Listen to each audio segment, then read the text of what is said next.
Welcome to Theories and Problems in Visual Art. This is Concepts Lecture 25 on Art and Religion. The problem here, the theme that I want to explore, is that sincere religious art that represents the art of a major known world religion is often no longer acceptable in the art world. Since modernism, and including postmodernism and contemporary art, if you make sincere religious art, you may have a hard time finding a place in the international art market, in biennales and shows and so on. Before modernism, in the West, art and religion had various conventional and settled relationships. So back in the Middle Ages, if you were an artist, you were only painting or sculpting religious themes or participating in the building of cathedrals and so on. And then in the Renaissance and after, you might be commissioned to paint or sculpt or build something with a religious theme, and then you could also do other things that weren't religious. But since modernism, it's become a problem because modern art began with a secular moment. And since then, it's been skeptical of sincere, directly expressed religious meanings. So if your work represents openly a religion that people know and can recognize, a major one, as opposed to something that might be private or unknown to most people, then that will probably not be acceptable in the art world. Here's an example from the LDS Church, the Mormon Church. It's a painting showing God the Father and Jesus appearing to Joseph Smith, who is the prophet of the Mormon faith. Arnold Freiberg is another LDS artist whose work illustrates contemporary copies of the Book of Mormon, which is their principal holy text. Reproductions of his work by art historians like me are prohibited. So I scanned this from a copy of the Book of Mormon. There's mistrust on both sides, and you certainly won't see paintings by people like Arnold Freiberg in international contemporary art exhibitions. On the other hand, if your art is critical of religion, then it can be acceptable. This is a famous sculpture by Maurizio Cattelan showing a pope hit by an asteroid, and there have even been kind of rip-offs and emulations of this. There's one that shows the Eastern Orthodox Church's patriarch hit by his own asteroid. On the other hand, if your art represents indigenous faiths, like Native American practices, for example, if your art represents a faith that's unfamiliar to most of your audience, like your instructors, for example, or if your art represents abstract spiritual or religious practices, like in this case Tibetan Buddhism, then it can be acceptable. These Tibetan sand mandala painters have been celebrities in the art world for a long time now. So this affects art students because if you make religious art, you may not be able to get a full response from your instructors. They may be a little wary of talking about faith and belief. They may assume that you don't want to talk about it. Or they may not think that religious meaning and serious contemporary art work together.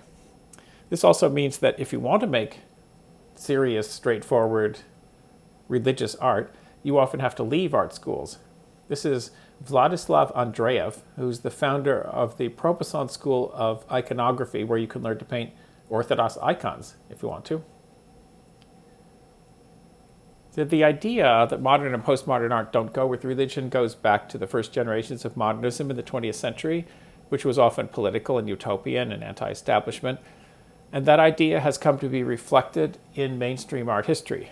For example, Rosalind Krauss wrote an essay called Grids in 1979, and she's talking there about the rift between the sacred and the secular and says, quote, "Now we find it indescribably embarrassing to mention art and spirit in the same sentence."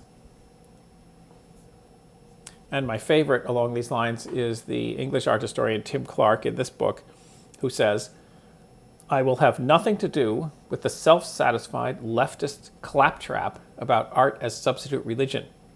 Because it's very commonly said that in modernism, art substituted in some way for the faith that so many people had lost, and that modern art is inherently spiritual. And Clark completely rejects that. It's a misunderstanding of whatever is interesting or important about modernism. This problem, this alienation, extends beyond the arts. There's also a divide in general between sincere, practicing religionists, as they're sometimes called, and academics. Here's an example of that. There was an enormous convention and 3 books called The Fundamentalism Project. It was intended to bring fundamentalists from all different faiths together to talk, and they produced these 3 large volumes afterwards. This is Martin Marty, who is the editor of that collection, and he says in the introduction to volume 1 that you saw on the previous screen, he says in passing, there were no practicing fundamentalists at our conference. In other words, even though he gathered people from faiths from all around the world, still not a single person was actually a practicing fundamentalist. They were all lapsed fundamentalists, one-time fundamentalists, who then felt that it would be worthwhile to talk to academics. Here at the School of the Art Institute, we held a panel on art and religion in this room. That's a wedding photo held in the same room, taken in the same room. We held a panel on art and religion called Re-Enchantment. And it was a panel of experts, but mainly art historians, anthropologists, and historians of religion. Very few people who practiced religious faiths, religionists as academics like to call them, were present. One art historian that we invited said that it would be, quote, too painful to attend a panel in which he would have to talk to people who actually believed and thought that modernism was about faith or religious meaning. So in art criticism and theory, the result is that most of the writers stay away from major religions, except when the artists take critical positions, like the Maurizio Cattelan. So a bit about religious meanings in the art world that are acceptable. Most artworks that have religious meanings in the art world are either private, so the artist says, this is my faith, or this is just reflects my practice, my belief, or the signs of the religion, the known, globally known religion, are erased or not articulated. In other words, there aren't actually symbols in the work. So I give some examples of these. Ways that you can make art that has religious meaning and still have it be acceptable in general in the art world and also get good critical responses. So first of all, private meanings. If you make work that seems to have religious or spiritual meaning, but you say it's private, then that could be widely acceptable. This is a piece by Betty Saar, who for a long time has been making objects that have to do with altars and other kinds of religious forms, but they're very idiosyncratic and they're clearly not meant to be placed in a church, and they obviously have to do with things that are very personal to her.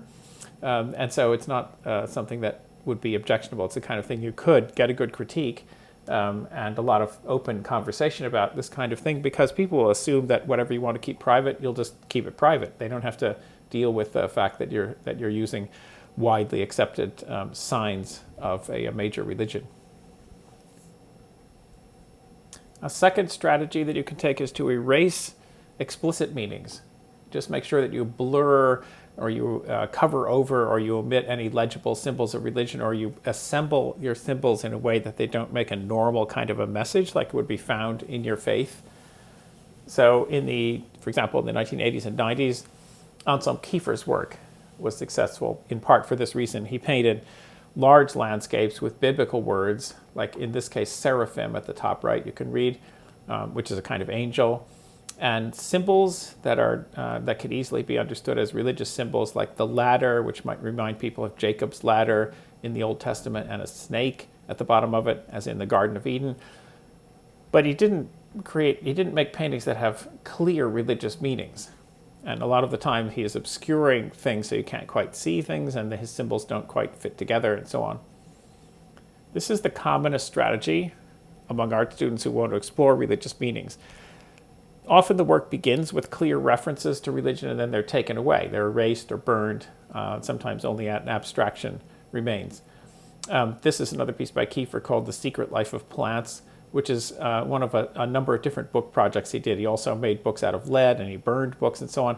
And some of them look like Bibles that are burned, and so they become kind of holy texts when he puts them on a plinth in a display, like for a gallery or in a museum.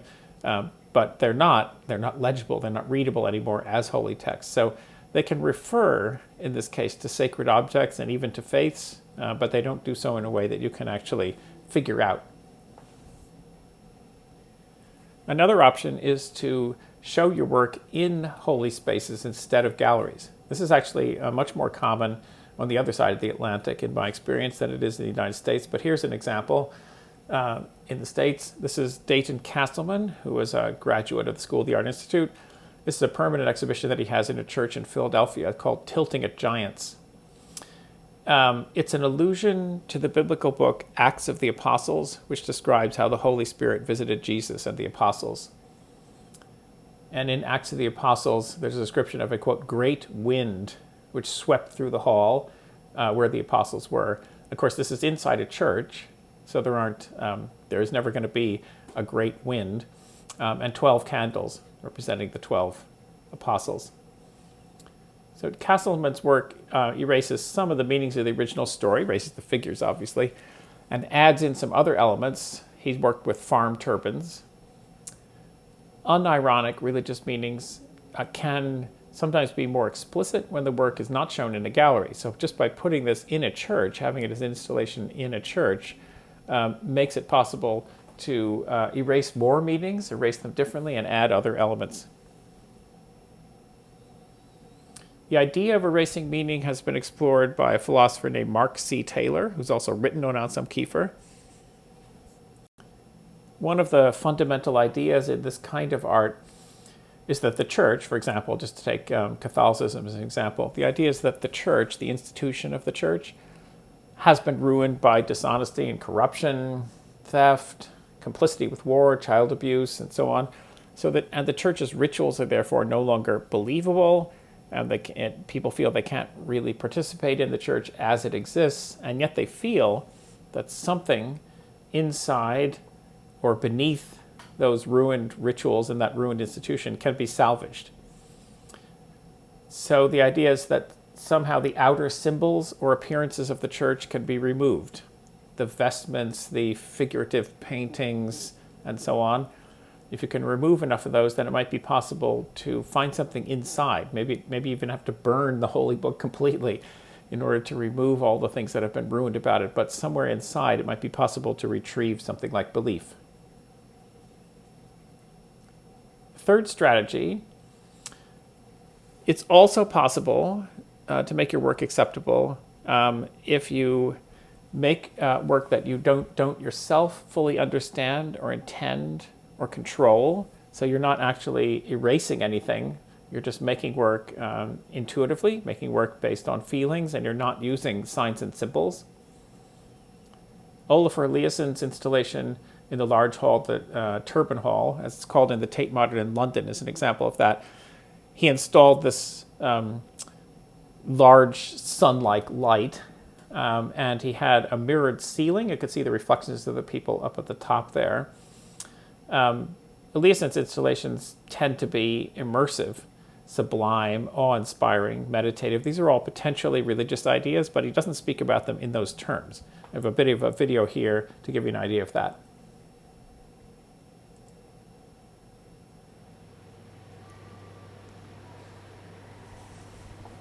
It's been 10 years since the weather project at the Tate Modern, at the Turbine Hall. Of course, in the lifespan of the sun, these 10 years is a nanosecond. Yet for us, or for me, some time has passed. And I'm quite excited about this small anniversary. I think that a few things has changed in the years that has passed.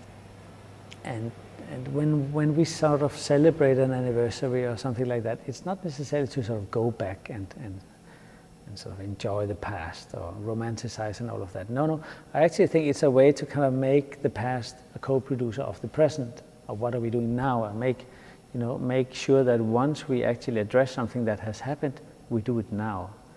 And the potential of it is now, and maybe also in the future. So it's interesting to see how meaning also adds on or adds up, and how new realities are constructed. So that's why I thought, why don't we make a little project where we sort of share this on, and there's one particular element with regards to the weather project that I thought is, worth celebrating, and that is that the weather project and the space created a collective experience. People were co-producing the space together. They were sharing it. So clearly there was something which has to do with, that you are many people in the same space, and they kind of collectivity sort of amplified a certain quality of being there. But everybody still were very respectful of the high degree of diversity in the interpretation or the experience or the quality of the experience. This means nobody took it for granted that the other people saw the same thing. So in a way, So he speaks in terms that are compatible with religious belief, and he says in other contexts the same kinds of things about natural settings, and uses words like sublime and so on. Another example is Christo, whose large installations can have lots of meanings. He never said that he had religious meanings in mind, but he also never denied that he had religious meanings in mind. So I'm going to conclude with about 8 screens with some words for religious meaning. Because there are really very few words for religious meanings in art, it seemed it'd be helpful to collect a couple of them. Most of these come from writers who observe religious belief, as in that book series, Fundamentalism Observed, writing from the perspectives of philosophy or psychology. In other words, from outside, describing the phenomenon, looking in. First is William James, the American psychologist, who's mostly known now as a founder of pragmatic philosophy. He wrote a book on the religious experience from the point of view of a psychologist, and it has some useful concepts in it that can help to describe religious experience in artworks. He has a list of 4 characteristics of the religious experience. First, it's transient. Religious experience is outside the ordinary perception of space and time, so it's transient. It's ineffable. Whatever it is, it can't be put into words. It's noetic. That means it feels as if you gained knowledge or wisdom that isn't normally accessible. And it's passive. It feels as if it happens without conscious control. That last one is especially something that's strong in Eliasson and Christo, and artists like that. Friedrich Schleiermacher was a German philosopher who defined religion as a feeling of the infinite. Quote, "Religion is the miracle of direct relationship with the infinite, a desire to lose oneself in the infinite." And this is the exact word that Kant used to define the sublime some decades before Schleiermacher. And the sublime, as I'd say in another lecture, have another lecture on the sublime, is a secular concept, but it's very, very close to this kind of religious discourse.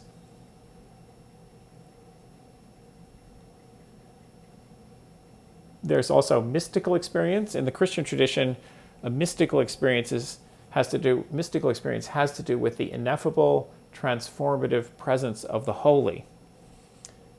Mystical is not a common word in the art world, but it's a very useful way of thinking about some experiences of making, when you feel that you're in a kind of strangely transformative and intimate relationship with something. You're in the presence of something.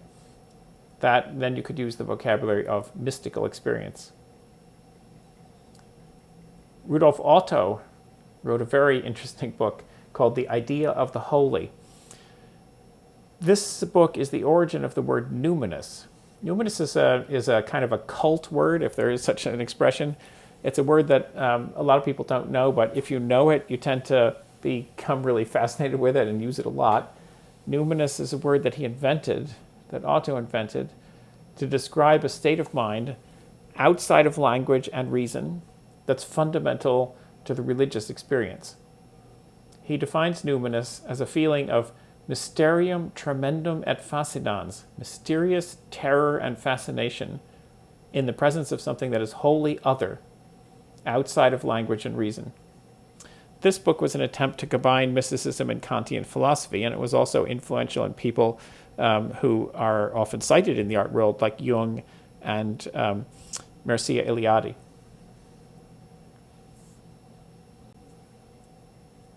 And all of these ideas are very closely linked to the sublime, topic of lecture, concept lecture 8, which Kant intended as a secular theory. It has been argued that Kant's theory has always been covertly religious. It's been a covert way of speaking about religion. And conversely, the concepts that I put together in this list can all be seen as covert ways of talking about the qualities of artworks. This is just by way of saying that the boundary between religion and aesthetics has never actually been strong. The religion does not have a consistent place in contemporary art world, and it is often excluded. If your work involves religious ideas and themes, and if you don't want to make art that's critical or parodic, in other words, if you're sincere, then you might consider ways to adapt your practice or adapt your vocabulary to art world expectations. That way you can have wider and more open and more inclusive conversations about your work that won't be hampered by some instructor's idea about the disconnect between modern contemporary art and religion.